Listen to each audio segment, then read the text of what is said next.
Hi, welcome to another RoboFlow training movie.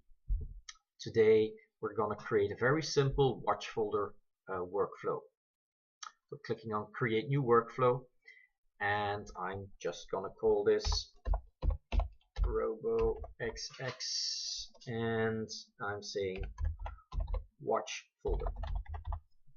And actually I'm adding a template because I'm going to use the new style workflow. I'm going to synchronize files from folder structure with catalog. Just click OK here, which is called watchfolder-template. In the Cumulus 8 version, you had already a watch folder functionality. This new version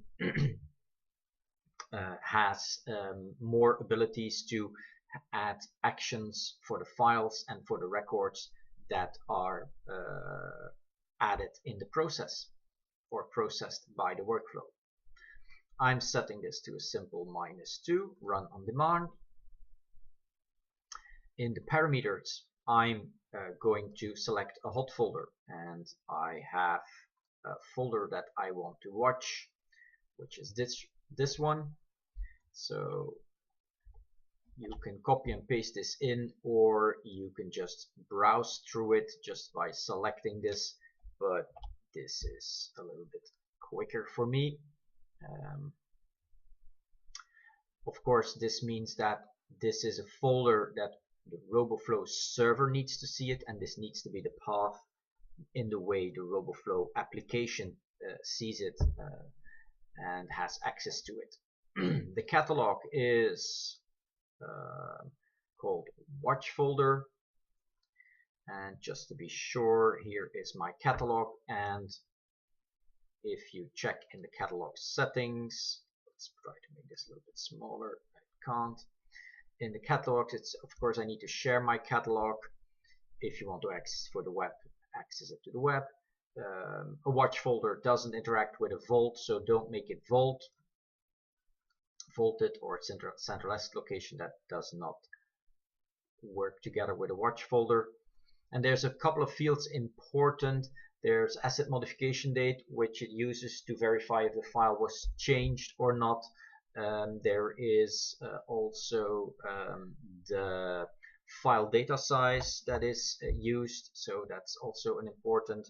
Record name is also used, and you also have a record modification date, but notice this is a Cumulus 9. There is no record modification date anymore. It's now called item modification date. So if we type item, I have item creation date and I have item modification date. It's an important difference between Cumulus 8 and 9.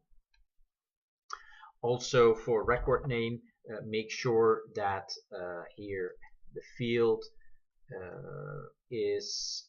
field linking is updating when records are updating, because otherwise if you change the file name, it doesn't appear inside Cumulus. Okay. For RoboFlow, you must make sure that you have a proper asset handling set and you have a proper permission template. In this example, I'm just going to use the standard in which you can set whatever you need to set up. Watch folder workflows normally assume single file management, which means it will work best if you work with one file on the disk is one record in the catalog. If you're using asset processors like PowerPoint Asset Store or other the InDesign Asset Store that automatically create additional records when you catalog, it works, but it might be sometimes confusing that it takes him a second loop to figure out that a certain record, for instance, main record has been deleted or removed, in which case in the second loop it will remove the slides from, for instance, that PowerPoint. So it can work, but it works most efficiently with a one-to-one relation between file and record. So our catalog is set up properly. So we're going back to our workflow. So then the asset handling set, as I said, this is super important. The asset handling set is for a specific catalog. Could be, depending on your permissions, catalog related, so it asks for which catalog, and then we can select standard. Permission template is also used, but is not set up here. The permission template is set up globally, so also make sure if you're using permission templates in case of an enterprise, for instance, then you need to specify that up front. You can have a folder filter, that folders you don't want to process, folder filter of files, extensions you don't want to process. If you do want to specify something exclusively, if you want to say I want only JPEG and TIFF, for instance, then you could specify exclamation mark and then .jpg, JPEG, or .tiff. Then you can decide to have categories. So the starting point is the number of categories that it has. So you can set the starting point being if you want to add all the folders, or if you want to skip a few folders. I will show that in a moment. And then you can decide where to put it, and you can decide if it is allowed to delete empty categories and when. So in this case we're saying only when it comes from this. It could be different. Always update and check everything are the most safest and complete settings, so it's best to keep it that way. It's pretty straightforward. So if I click on start, the workflow will go and have a look. Watch out, could be that not all workflows were running. Yes, if not, the workflow haven't been started, which is normally never the case unless you're running it like I am. Then you should click a second time, and now it is processing it, and you can see in the catalog in a few seconds that he will be adding files, or in other words, records. So at this point he did not add any categories for me. He did add this, but it is actually not RoboFlow that does that, but just Cumulus.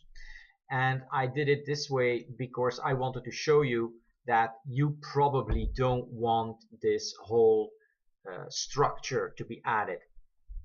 So if I want to skip some levels, I can say I want 1, 2, 3, 4, 5, 6, 7, 8. So let's delete all records, record only. I can delete this one as well. And I can now go to the watch folder, workflow, say edit. And here in the parameter settings, I just tell it I want my starting point to be 8 levels deep. And now we're going back here, and if I start the workflow again, and we go back to RoboFlow, there are the workflows. Notice that it goes much faster than the previous time. Has nothing to do with my setting, but in the previous run it was the very first time RoboFlow was running anything, so it had to set up the connection. So you see now we start at level 8, which was here. You can also put it in the dollar sources, the category tree that RoboFlow creates. That means it will eliminate this one, or you can just prevent this one from being created if in the Cumulus catalog for categories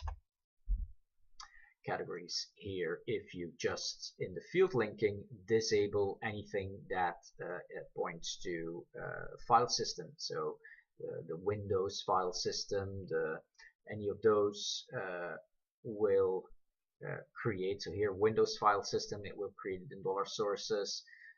macOS file system, there's the Unix file system. So all these file system things here, file system. So all these, if you disable them, then it will no longer create that in your catalog. But well, let's keep it like this for a moment. If I do show location on this one, notice that if at this point I say webinar 2, that in the next loop, and let's go here to the RoboFlow and I say start,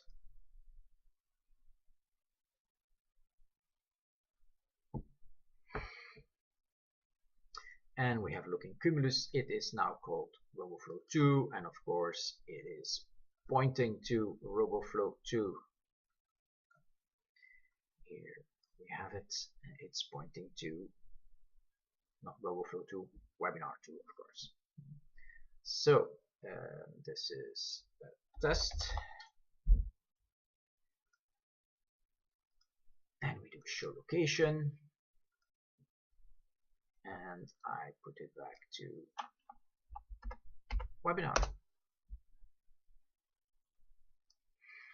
and we do another run of RoboFlow. If you want to check out what he did, you can see here that in the previous item it says 8 files. Here it says 8 files found, 8 records found, checking the records. He found 1 record, he has to do something, and he's updating the record. And he renamed, it says check for file renamed, and finally there was 1 record processed. So you can find all that information. Okay, so all the records that are processed here will also offer you the possibility here in the workflow to add additional functionalities. Every file that he processes will go through this process. So this is how he gets the information from the files and updates them. So if we run it another time, a watch folder makes an inventory of all files and compares it with all the records, ending up with a list of files that he can't find and a list of records for which he can't find a file. Then he does a fuzzy match looking for any files with a different name, and any files with a different name he tries to match to records with the same location but a different name. And then he checks if it's from the same file date, file size, and if so, it assumes it's the same file. Same thing for a move. If you move a file, it will do the same thing. It will do a fuzzy match looking for a file with the same name but in the missing records, and then update that as well. So let's check here in the catalog. He renamed it back, and let's now do show location.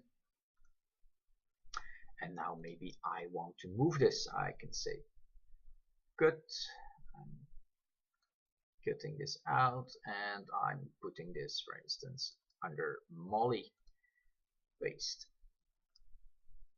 And if we run the workflow again,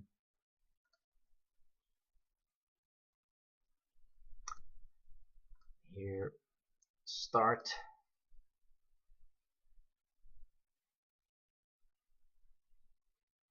and we go here.